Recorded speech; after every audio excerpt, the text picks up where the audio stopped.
Nuzvid court వారు కస్టడీకి ఇచ్చిన నేపథ్యంలో ఈరోజు ఉదయం వంశీ గారిని కంకిపాడు పోలీస్ స్టేషన్కి హనుమాన్ జంక్షన్లో ఉన్నటువంటి కేసు రీత్యా ఇక్కడికి విచారణ కోసం కస్టోడియల్ విచారణ కోసం కంకిపాడు తీసుకొచ్చారని చెప్పి అందరికీ తెలిసిన విషయమే.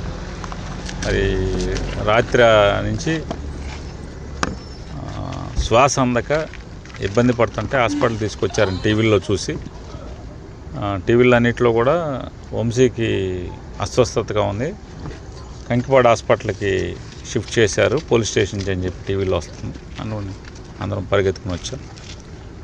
డాక్టర్లను అడిగితే వైద్యం చేస్తున్నామండి, ప్రస్తుతానికి ఆక్సిజన్ అవన్నీ ఏర్పాటు చేసాం, కొద్దిగా స్టేబుల్ అవుతుంది, అంత సీరియస్ అయితే మేమే రిఫర్ చేస్తాం కదండి.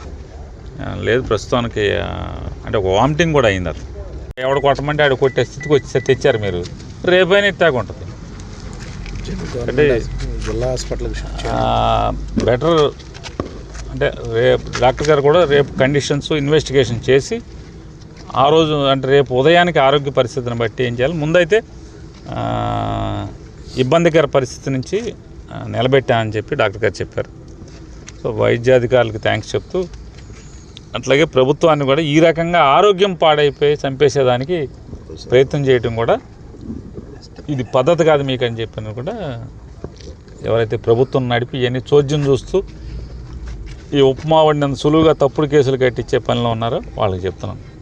కేసులు కట్టుకోవటం వేరు, ఆరోగ్యం బాగున్నప్పుడు కనీసం హాస్పిటల్కి తీసుకెళ్లే పరిస్థితులన్నా ఉండాలనేది మా డిమాండ్. సార్, ఇప్పుడు ఆరోగ్య పరిస్థితి నిమిత్తం కూడా ఉన్నతమైనటువంటి ఆసుపత్రికి తరలించే అవకాశం ఉందంటే సహకరిస్తున్నారు. పోలీస్కి ఏం సంబంధం ఉంటుంది ఇందులో? పోలీసు ఏమో తీసుకొచ్చారు, వాళ్ళు ఇప్పుడు ఆ పోలీస్ స్టేషన్లో వాంతి అయి పడిపోగానే తీసుకొచ్చారు కదా. కాబట్టి పోలీసుని మనం ఇప్పుడేం తప్పుపడతాం? కంకిపాడు పోలీసులని తీసుకొచ్చి ఇక్కడ హాస్పిటల్కి తీసుకొచ్చారు. ఇక్కడ ఎవరు ఆయన రాజేష్ అని ఎవరు ఆయన పోస్ట్ గ్రాడ్యుయేషన్ చేస్తున్నటువంటి డాక్టర్ ఉన్నారు, ఆయన ఇమీడియట్గా చెప్తున్నట్టు రెస్పాండ్ అయ్యాను సార్, నేను ఆక్సిజన్ సఫిషియెంట్గా పెట్టాను, బాగానే తీసుకుంటున్నారు ఆయన, సో పారామీటర్స్ అన్నీ కూడా మెల్లగా స్టేబుల్ అవుతున్నాయి, సెలైన్ పెట్టాను, దానికి కావాల్సిన మందులన్నీ కూడా పెట్టాను అని చెప్తున్నాడు. పడిన తర్వాత ఇప్పుడు కొద్దిగా మెల్లగా ఇంప్రూవ్ అవుతుంది, మళ్ళీ చూస్తానండి. నేనైతే నాకు ఈ కేసులు ఈ కక్షలు మాకెందుకు ఉంటాయి సార్, మాకేం అవసరం? నేనైతే వంశీ గారిని శుభ్రం చేయటాకే ప్రయత్నం చేస్తున్నాను, నా శాయశక్తిలో ప్రయత్నం చేస్తున్నాను, ప్రస్తుతానికి స్టేబుల్గా ఉన్నాడని చెప్తున్నాను.